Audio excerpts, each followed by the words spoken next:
ಮುದ್ದು ಕುಟುಂಬದವರ welcome back Mansi YouTube channel. ಇವತ್ತಿನ ವ್ಲಾಗ್ ಏನಪ್ಪ ಅಂತಂದರೆ ತುಂಬ ದಿನದಿಂದ ಅಪ್ಲೋಡ್ ಮಾಡಬೇಕು ಅಂದ್ಕೊಂಡಿದ್ದೆ. ಅಪ್ಲೋಡ್ ಮಾಡೋಕ್ಕೆ ಟೈಮು ಸಿಕ್ಕಿಲ್ಲ, ಎಡಿಟ್ ಮಾಡೋಕ್ಕೂ ಆಗಿಲ್ಲ. ಏನಪ್ಪ ಅಂದ್ರೆ ಮೈ ಸ್ಪೆಷಲ್ ಡೇ. ನಾನು ಜರ್ನಿನ ಸ್ಟಾರ್ಟ್ ಮಾಡಿದಾಗ ಇದೊಂದು ಮೋಸ್ಟ್ ಇಂಪಾರ್ಟೆಂಟ್ ಅಂತಲೇ ಹೇಳ್ಬೋದು. ನನ್ನ ಕಾಮಿಡಿ ಕಿಲಾಡಿ ಜರ್ನಿ. ಎಷ್ಟೋ ಜನ ಬ್ಯಾಡ್ಗೆಲ್ಲ ಕಮೆಂಟ್ ಆಗ್ತಿದ್ದೀರಾ, ನೀನು ಏನೋ ಹಂಗೆ ಕರ್ಕೊಂಡಿದ್ದಾರೆ, ನಿನ್ನ ಟ್ಯಾಲೆಂಟೇ ಇಲ್ಲ ಹಾಗೆ ಹೀಗೆ ಅಂತ. ನಿಜವಾಗ್ಲೂ ಲಿಟ್ರಲಿ ನನಗೆ ಅದನ್ನೆಲ್ಲ ಕೇಳಿ ನಿಜವಾಗ್ಲೂ ಬೇಜಾರಾಗೋಯ್ತು. ದೇವರಾಣಗೂ ನಾನು ಆ ಥರ ಎಲ್ಲ ಓದವಳೆ ಅಲ್ಲ. ನಾನು ಕೂಡ 3 ರೌಂಡನ್ನ ಅಟೆಂಡ್ ಮಾಡಿ ಸೆಲೆಕ್ಟ್ ಆಗಿ ಹೋಗಿರೋದು. ದೇವ್ರೆ, ನಿಜವಾಗ್ಲೂ ಆ ಥರ ಎಲ್ಲ ಹೋಗಿಲ್ಲ ನಾನು. ಯಾರೋ ಬಂದಾಗ ನಿನ್ನೂ ಹಾಗೆ ಕರ್ಕೊಂಡಿದ್ದಾರೆ, ನಿನಗೇನು ಕ್ರಿಯೇಟಿವಿಟಿ ಇಲ್ಲ, ಟ್ಯಾಲೆಂಟ್ ಇಲ್ಲ ಅಂತ ಹೇಳಿದರು. ನಿಜವಾಗ್ಲೂ ಆ ಥರ ಎಲ್ಲ ನೋಡಿ. ಇದು ನನ್ನ first round comedy Kiladi season 5ನಲ್ಲಿ ನನ್ನ ಫಸ್ಟ್ ರೌಂಡ್ ಆಗಿರುತ್ತೆ. ಇದು ನನ್ನ ಆಡಿಷನ್ ಬಿಟ್ಟಿರೋದೇ ಗೊತ್ತಿದ್ದಿಲ್ಲ. ನಮ್ಮ ಮಾವನ ಮಗಳೇ ನನಗೆ ಒಂದ್ಸತಿ ಟ್ರೈ ಮಾಡು ಅಂತ ಕರ್ಕೊಂಡು ಹೋಗಿದ್ದು ಅವತ್ತು. ಕಾಮಿಡಿ ಕಿಲಾಡಿ ಸೀಸನ್ 5ನಲ್ಲಿ ನಾನು ದಾವಣಗೆರೆಗೆ ಸ್ಪರ್ಧೆಯಾಗಿ ಹೋಗ್ತಾ ಇರೋದು 42 ಕಂಟೆಸ್ಟೆಂಟ್ ಆಗಿ. ಸೊ ನಾನು ಹೋಗಿದ್ದೆ ಮಂಜುಳಾ ಕ್ಯಾರೆಕ್ಟರ್ ಮಾಡೋಕ್ಕೆ. ಅಲ್ಲಿಂದ ಮುಗಿಸ್ಕೊಂಡು ಎಲ್ಲ ರೌಂಡ್ ಮುಗಿಸ್ಕೊಂಡು ನಾನು ಈಚೆ ಬಂದೆ.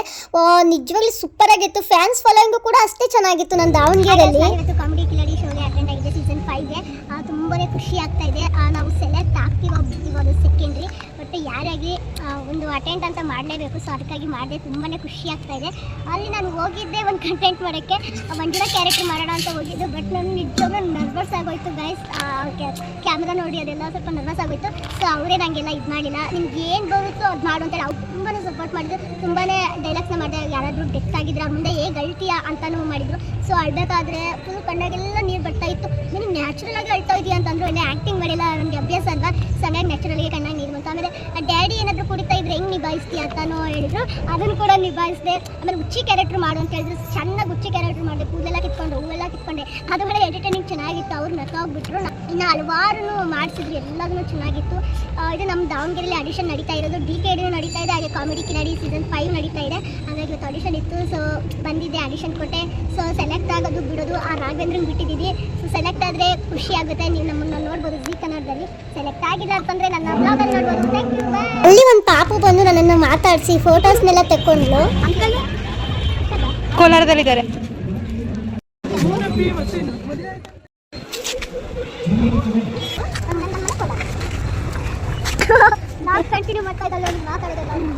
ಅಂಕಲಿ ಕಳಿಸಿದ್ದಾರೆ ನೀನು ಮಾತಾಡೋದಲ್ಲ. ಇಲ್ಲಿಂದ ನಾವು ಹೋಗಿದ್ದೆ ಎಗ್ ರೈಸ್ ತಿನ್ನೋಣ ಅಂತ. ನಿಜವಾಗ್ಲೂ ಕಾಲೇಜ್ ಡೇಸ್ನ ತುಂಬ ಮಿಸ್ ಮಾಡ್ಕೊಡ್ತೀವಿ. ಅವಾಗ ಕಾಲೇಜ್ ಬಿಟ್ಟ ತಕ್ಷಣ ಎಗ್ ರೈಸ್ ತಿನ್ನೋಕ್ಕೆ ಫಸ್ಟ್ ಬರ್ತಾ ಇದ್ದು. ಸಖತ್ತಾಗಿತ್ತು. ಆ ಕಲೆಕ್ಷನ್ಸ್ಗೆ ಹೋದ್ವಿ, ಸ್ವಲ್ಪ ಬಟ್ಟೆ ತೊಗೊಳೋಣ ಅಂತ. ಅಲ್ಲಂತರೂ ಸಿಕ್ಕಾಪಟ್ಟೆ ಜನ ನನ್ನ ಹತ್ರ ಫೋಟೋಸ್ನೇ ತೆಕ್ಕೊಂಡ್ರು, ವೀಡಿಯೋಸ್ನ ಮಾಡ್ಕೊಂಡ್ರು. ತುಂಬ ಖುಷಿಯಾಗುತ್ತೆ ಈ ಥರ ಸಣ್ಣ ಪುಟ್ಟ ವಿಚಾರಕ್ಕೂ. ಅದಾದಮೇಲೆ ನಾನು ಆಟೋದಲ್ಲಿ ಬಂದು ಕೂತ್ಕೊಂಡ್ರೆ ಎಷ್ಟು ಹುಡುಗಿರಪ್ಪ ಎಲ್ಲರೂ ನನ್ನ ವ್ಲಾಗ್ಸ್ ನೋಡ್ತಾರಂತೆ.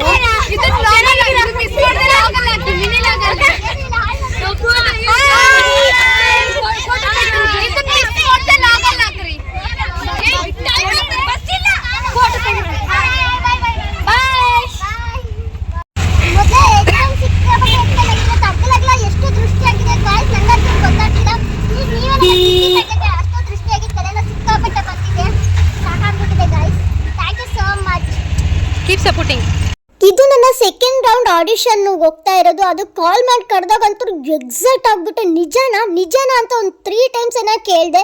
ನಿಜವಾಗ್ಲೂ ಫುಲ್ ಖುಷಿ ಆಗುತ್ತೆ. ಸೆಕೆಂಡ್ ರೌಂಡ್ ಆಡಿಷನ್ಗೂ ಕರೆದ್ಬಿಟ್ರಲ್ಲಪ್ಪ, ನಾನು ಸೆಕೆಂಡ್ ರೌಂಡಲ್ಲಿ ಸೆಲೆಕ್ಟ್ ಆಗಿಬಿಟ್ನಲ್ಲಪ್ಪ ಅಂತ.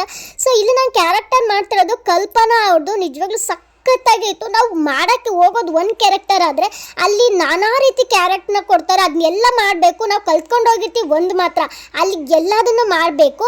ಸೊ ಎಲ್ಲ ಫಿಲಪ್ ಮಾಡಿಕೊಂಡು ಇವಾಗ ಊಟಕ್ಕೆ ನಾವು ಇಡ್ಲಿ ವಡೆನ ತಿನ್ಕೊಂಡು, ಇನ್ನು ಕ್ಯಾರೆಕ್ಟರ್ ಮಾಡೋದು ಸ್ವಲ್ಪ ಲೇಟ್ ಇದೆ. ನಾನು ಟೋಕನ್ ಬಂದುಬಿಟ್ಟು 42 ಅಲ್ವಾ, ಅಲ್ಲಿ ದಾವಣಗೆರೆಯಲ್ಲಿ ಯಾವ್ದು ಇರುತ್ತೆ ಇಲ್ಲೂ ಕೂಡ ಅದೇ ಇರುತ್ತೆ, ಅದಕ್ಕೆ ಹೋಗಬೇಕು ನಾವು.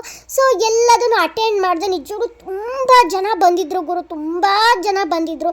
ಯಾವ್ಯಾವ ಥರನೋ ವೇಷ ಹಾಕ್ಸ್ಕೊಂಡಿದ್ರು. ನಿಜವಾಗ್ಲೂ ಚೆನ್ನಾಗಿತ್ತು. ನಮ್ಮದು ಶೂಟ್ ಇದ್ದಿದ್ದು ಒಳಗಡೆ, ನಾವು ನಮ್ಮವರು ಸೆಟ್ಟಲ್ಲಿ. ಇವಾಗ ಇದೇ ಸೆಟ್ಟಲ್ಲೇ ಜೋಡಿ ನಂಬರ್ 1 ಆಗ್ತಾ ಇರೋದು. ನಿಜವಾಗ್ಲೂ ನಾನು ಈ ಥರ ಅದನ್ನೆಲ್ಲ ನೋಡ್ತೀನ ಅಂತ ನಾನು ಕನ್ಸಲ್ಲಿ ಕೂಡ ಅಂದ್ಕೊಂಡಿದ್ದಿಲ್ಲ. ಅದಾದಮೇಲೆ ಉಲ್ಲಾಸ್ ಅವ್ರು ಬಂದಿದ್ದರು. ನಿಜವಾಗ್ಲೂ ಸೂಪರ್ ಆಗಿತ್ತು. ಇವ್ರ ಜೊತೆ ನಾನು ಅದಾದಮೇಲೆ ಸ್ಕಿಟ್ ಎಲ್ಲ ಮಾಡಿದ್ದೀನಿ. ಬಟ್ ಇವ್ರನ್ನ ನೋಡ್ತಾ ಇರೋದು ಫಸ್ಟ್ ಟೈಮ್ ಅಲ್ವಾ, ಏನೋ ಒಂದು ಎಕ್ಸೈಟ್ಮೆಂಟ್ ಇತ್ತು. ನಂದು ಸೆಕೆಂಡ್ ರೌಂಡ್ ಆಡಿಷನ್ ಕೂಡ ಮುಗೀತು ಕಂಪ್ಲೀಟ್ ಆಗಿ. ನಾವು ಇವಾಗ ಹೋಗ್ತಾ ಇರೋದು ನಾನು ನಮ್ಮಮ್ಮ ವಿಧಾನಸೌಧ ನೋಡೋಕ್ಕೆ. ನೋಡೇ ಇದ್ದಿಲ್ಲ ವಿಧಾನಸೌಧನ, ಹಂಗಾಗಿ ನೋಡೋಣ ನಮ್ಮದು ಅಂತೇಳಿ ಹೋಗಿದ್ದೆ. ನಿಜವಾಗ್ಲೂ ಸೂಪರಾಗಿ ಇತ್ತು. ಇದೇ ಫಸ್ಟ್ ಟೈಮ್ ನಾನು ನೋಡ್ತಾ ಇರೋದು. ದಾವಣಗೆರೆಗೂ ಕೋಲಾರಕ್ಕೆ ಅಡ್ಡಾಡಬೇಕಾದ್ರೆ ಬಸ್ಸಲ್ಲಿ ನೋಡ್ತಾ ಇದ್ದೆ ಬಿಟ್ಟು ಲೈವಲ್ಲಿ ನೋಡಿಲ್ಲ. ಅದಾದಮೇಲೆ ಲೆಮನ್ ಸೋಡನ ಕುಡಿದ್ಬಿಟ್ಟು ನಾನು ಸ್ವಲ್ಪ ಬಾಟ್ಲಲ್ಲಿ ಹಾಕೊಂಡು ಕುಡಿಯೋದು ಅಭ್ಯಾಸ ನನಗೆ, ಅದನ್ನು ಕೂಡ ತೊಗೊಂಡೆ. ಇಲ್ಲಿಂದ ಮತ್ತು ನಮ್ಮ ಪುಟಾಣಿಗೆ ಸ್ವಲ್ಪ ಮೆಟೀರಿಯಲ್ ತೊಗೋಬೇಕಿತ್ತು, ಹಂಗಾಗಿ ತೊಗೊಂಡು ನಾನು ಕೂಡ ತೊಗೊಂಡೆ. ಮತ್ತು ಟಾಪ್ಸ್ನೆಲ್ಲ ತೊಗೊಬಿಟ್ಟು ಈ ಮೆಜೆಸ್ಟಿಕ್ಕಲ್ಲಿ ಟಾಪ್ಸ್ಗಳು ವೆರೈಟಿ ಟಾಪ್ಸ್ಗಳು ಇದೆ. ಅದು ನನ್ನ ಸೈಜು ನಿಜವಾಗ್ಲೂ ಲಿಟ್ರಲಿ ತುಂಬ ಕಡಿಮೆ ಬೆಲೆಗೆ ಇದೆ, ಹೋಗಿ ತೊಗೊಳ್ಳಿ. ಅದಾದಮೇಲೆ ಕಿವಿ ಫ್ರೂಟ್ನ ತೊಗೊಂಡೆ. ಮತ್ತು ಊಟ ಮಾಡಬೇಕಿತ್ತು ಮಧ್ಯಾಹ್ನ, ಅಲ್ಲೇ ಮೆಜೆಸ್ಟಿಕ್ಕಲ್ಲೇ ಊಟ ಮಾಡೋಣ ಅಂತ ಹೋದ್ವಿ. ಯಪ್ಪ ನನಗೆ ಮೆಜೆಸ್ಟಿಕ್ಕಲ್ಲಿ ಊಟ ಅಂತಂದರೆ ಹಿಂಸೆ ಅಂದರೆ ಹಿಂಸೆ, ತಿನ್ನೋಕ್ಕೆ ಆಗಲ್ಲ, ಚೆನ್ನಾಗೇ ಇರಲ್ಲ. ಅದಾದಮೇಲೆ ಸ್ವಲ್ಪ ಕಾಲು ನೋವು ಸ್ವಲ್ಪ ಜಾಸ್ತಿ ಆಗೋಗ್ಬಿಟ್ಟಿತ್ತು. ಇನ್ನು ಹೇಗೋ ಫೀಲ್ ಮಾಡ್ಕೊಂಡು ಮನೆಗೆ ಬಂದ್ವಿ ದಾವಣಗೆರೆಗೆ. ಬೆಳಗಿನ ಜಾವ ಆಗಿತ್ತು. ನಮ್ಮಮ್ಮ ದೃಷ್ಟಿ ತೆಗಿತಾ ಐತೆ ನೋಡಿ. ಇದು ನನ್ನ ಸೆಕೆಂಡ್ ರೌಂಡ್ ಆಡಿಷನ್ ಕಂಪ್ಲೀಟ್. ಇವಾಗ ನಾನು ಬರ್ತಾ ಇರೋದು ಆಲ್ರೆಡಿ ಕೋಲಾರಕ್ಕೆ ಹೋಗಿದ್ದೆ. ಕೋಲಾರಕ್ಕೆ ಹೋಗಿ 2 ಡೇಸಲ್ಲಿ ಥರ್ಡ್ ರೌಂಡ್ ಆಡಿಷನ್ಗೆ ನೀವು ಸೆಲೆಕ್ಟ್ ಆಗಿದ್ದೀರ ಅಂತ ಫೋನ್ ಬಂದ್ಬಿಡ್ತು. ನಿಜವಾಗ್ಲೂ ತಲೆ ಮೇಲೆ ಆಕಾಶನೇ ಬಿದ್ದಂಗೆ ಆಗ್ಬಿಡ್ತು. ನಿಜವಾಗ್ಲೂ ಇದಕ್ಕೂ ಸೆಲೆಕ್ಟ್ ಆಗ್ಬಿಟ್ಟು ನಾವು ಓ ಮೈ ಗಾಡ್ ಅಂತ. ಇದ್ದಿದ್ದು ಕಂಠೀರವ ಸ್ಟುಡಿಯೋದಲ್ಲಿ. ಇದು ನನಗೆ ಏನೋ ಕ್ಯಾರೆಕ್ಟರ್ ಅಲ್ಲ, ನನ್ನ ಓನ್ ಕ್ಯಾರೆಕ್ಟರ್ ಆಗಿ ಮಾಡೋಣ ಅಂತ ನಾನು ಹೋಗಿದ್ದೆ. ಸ್ವಲ್ಪ ಮುನಿಯಮ್ಮನ ಕ್ಯಾರೆಕ್ಟರು, ಕೆಲಸದವ್ರ ಕ್ಯಾರೆಕ್ಟರು ಅದನ್ನೆಲ್ಲ ಮಾಡಿದ್ದೆ. ಇಲ್ಲೂ ಕೂಡ ಸೇಮ್ ನಂಬರೇ 42 DVG. ದಾವಣಗೆರೆಯಲ್ಲಿ ಯಾವ್ದು ನಂಬರ್ ಕೊಟ್ಟಿದ್ದು ಅದೇ ಇರುತ್ತೆ. ಸೊ ನಾನು ಪ್ರಾಕ್ಟೀಸ್ ಮಾಡ್ತಾ ಇದ್ದೆ. ನನಗೆ ಸ್ವಲ್ಪ ಮರ್ತೋಗ್ತಾ ಇತ್ತು ಏನಪ್ಪ ಅಂತ. ಆಲ್ರೆಡಿ ಒಬ್ಬರು ಮಾಡ್ತಾ ಇದ್ರು, ಅದನ್ನ ನೋಡಿ ನರ್ವಸ್ ಆಗೋಯ್ದೆ ನಾನು ಕೂಡ ಪಾರ್ಟಿಸಿಪೇಟ್ ಮಾಡಿ ಸೆಲೆಕ್ಟ್ ಆದೆ. ಇದು ನನ್ನ 4th ರೌಂಡು. ಎಷ್ಟು ಹೇಳಿ 4th ರೌಂಡು. ಕಾಲ್ ಮಾಡಿ ಇದಕ್ಕೂ ನೀವು ಸೆಲೆಕ್ಟ್ ಆಗಿದ್ದೀರಾ ಬನ್ನಿ ಅಂತ ಕರೆದ್ರು. ಓ ಮೈ ಗಾಡ್, ಒಂದು ಅಲ್ಲೇ 3 ಡೇಸ್ ಉಳಿಸ್ಕೊಂಡು ಎಲ್ಲ ಪ್ರಾಕ್ಟೀಸ್ನ ಕೊಟ್ಟು ನಮಗೆ ಸ್ನ್ಯಾಕ್ಸ್ ಎಲ್ಲ ಕೊಟ್ಟರು. ಹಂಗಾಗಿ ನನಗೆ ಅವತ್ತು ದೀಪಾವಳಿ ಹಬ್ಬ ಇತ್ತು. ಪ್ಲೀಸ್ ಸರ್, ನನ್ನ ಮದುವೆ ಆಗಿದ್ದು ಹೊಸದ್ರಲ್ಲಿ ನನ್ನ ಗಂಡನ ಮನೇಲಿ ಮಾಡ್ತಾ ಇರೋದು ಅಂತ ಹೇಳಿದ್ಕೆ ಪರ್ಮಿಷನ್ ತೊಗೊಂಡ್ಬಿಟ್ಟು ನಾನು ಕೋಲಾರಕ್ಕೆ ಬಂದು ದೀಪಾವಳಿ ಸೆಲೆಬ್ರೇಷನ್ ಮಾಡ್ತಾ ಇದ್ದೀನಿ. ನಿಜವಾಗ್ಲೂ ಲಿಟ್ರಲಿ ಅಲ್ಲಿ ನಮಗೆ ಪ್ರಾಕ್ಟೀಸ್ ಇರುತ್ತೆ, ನಿಜವಾಗ್ಲೂ ಹೇಳೋಕ್ಕೆ ಆಗೋದೇ ಇಲ್ಲ, ಆ ಥರ ಇದೆ. ಏನೋ ಒಂದು ರಿಕ್ವೆಸ್ಟ್ ಮಾಡಿಕೊಂಡು ದೀಪಾವಳಿ ಮಾಡಿ ಬರ್ತೀನಿ ಅಂತ ಹೇಳಿದ್ಕೆ ಹಬ್ಬಕ್ಕೆ ಬಂದು ಪಟಾಕಿ ಹೊಡೆದು ಒಂದು ದೇವಸ್ಥಾನಕ್ಕೆ ಹೋಗ್ಬಿಟ್ಟು ಸೆಲೆಬ್ರೇಷನ್ ಮುಗಿಸ್ಕೊಂಡು ಅದ ನಂತರ ನಾನು ತಿರ್ಗಿ ಅವತ್ತು ನೈಟೇ ಹೊರಟೋಗ್ಬಿಟ್ಟೆ. ಇಲ್ಲ ಮತ್ತೆ ಮುಂದಿನ ವರ್ಷ ದೀಪಾವಳಿ ಮಾಡ್ಬೋದು ಗುರು, ಈ ಥರ ಆಪರ್ಚುನಿಟಿ ನಿಜವಾಗ್ಲೂ ಸಿಗೋದೇ ಇಲ್ಲ. ನಾನು ಫಸ್ಟ್ ರೌಂಡ್, ಸೆಕೆಂಡು, ಥರ್ಡು, 4ಥಲ್ಲೂ ಸೆಲೆಕ್ಟ್ ಆಗಿದ್ದೀನಿ. ಮೆಗಾ ಆಡಿಷನ್ ಸೆಲೆಕ್ಟ್ ಆಗಿಬಿಟ್ರೆ ಏನಪ್ಪ ದೇವ್ರೆ ಅಂತ ನಾನು ರಾಘವೇಂದ್ರ ಮೇಲೆ ನಂಬಿಕೆ ಇಟ್ಟು ಇನ್ನು ಬಂದೆ. ಇದು ನನ್ನ ಮೆಗಾ ಆಡಿಷನ್ಗೆ ಮೇಕಪ್ ಮಾಡಿಸ್ಕೊತಾ ಇರೋದು. ಓ ಮೈ ಗಾಡ್, ಮಿರಾಕಲ್. ನಿಜವಾಗ್ಲೂ ವ್ಲಾಗ್ಸ್ ನೋಡೋರಿಗೆ ಇದೇನು ಓವರ್ ಆ್ಯಕ್ಟಿಂಗ್ ಆಡ್ತಾ ಇದ್ದಾಳೆ ಅಂತ ಅಂದ್ಕೊಂಡ್ರೂ ಪರವಾಗಿಲ್ಲ. ಜಿ ಕನ್ನಡ ಪ್ಲಾಟ್ಫಾರ್ಮಲ್ಲಿ ಇದ್ದೀನಿ ಅನ್ನೋದು ನನ್ನ ಹೆಮ್ಮೆ. ನನಗೆ ಒಂದು ದೇವರು ಕೊಟ್ಟಿರೋ ಒಂದು ಪ್ಲೇಸ್ ಅಂತಲೇ ಕರಿಬೋದು ನಿಜವಾಗ್ಲೂ ಜಿ ಕನ್ನಡಕ್ಕೆ. ಇದಾದಮೇಲೆ ನಾನು ಕ್ಯಾರೆಕ್ಟರ್ ಮಾಡಿದ್ದು ಮುನಿಯಮ್ಮನ ಗೆಟಪ್. ನಾನು ಉಮಾಶ್ರೀ ಅಮ್ಮ ಅವ್ರನ್ನ ಇನ್ಸ್ಪಿರೇಷನ್ ಆಗಿ ತೊಗೊಂಡು ಈ ಮುನಿಯಮ್ಮನ ಕ್ಯಾರೆಕ್ಟರ್ ಮಾಡಿದ್ದು ಸೂಪರ್ ಡೂಪರ್ ಹಿಟ್ ಆಯಿತು ಅಂತಲೇ ಹೇಳ್ಬೋದು. ಇನ್ನು ಮೆಗಾ ಆಡಿಷನ್ ಕೂಡ ಸೆಲೆಕ್ಟ್ ಆಗಿದೆ. ಇನ್ನು ಗ್ರ್ಯಾಂಡ್ ಫಿನಾಲ್ ಹತ್ರನೂ ಬಂದೆ. Thank you.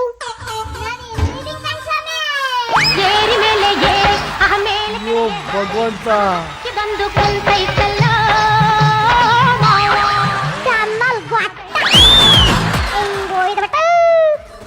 ಹಿಂಗೆ ಕಳಿಸ್ಬಿಟ್ರೆ ಇದೇ ನಾವು ಪಿತೃಪಕ್ಷದ ಪಿಂಡ.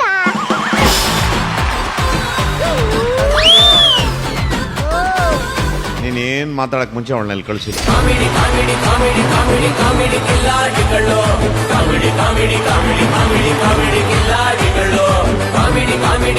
ಕಾಮೆಂಟ್ಸೇ ತಗೊಂಡಿಲ್ಲ, ಆಗ್ಲೇ ಕಿಲಾಡಿ ಕಿರೀಟ ಸಿಕ್ಕಿದೆ ನಮ್ಮ ಮಾನ್ಸಿ ಕೋಲಾರ ಅವ್ರಿಗೆ.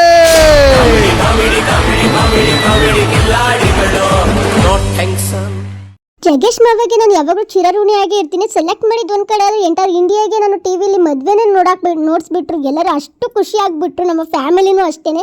ಸೊ ತಾರಮ್ಮ, ಯೋಗೇಶ್ ಭಟ್ ಸರ್ ಹಾಗೆ ನಮ್ಮ ಜಗ್ಗೇಶ್ ಮಾವ ಹಾಗೆ ನನ್ನ ಜಿ ಕನ್ನಡ ಟೀಮ್ಗೆ ಒಂದು ಥ್ಯಾಂಕ್ ಯು ಹೇಳಕ್ಕೆ ಇಷ್ಟಪಡ್ತೀನಿ.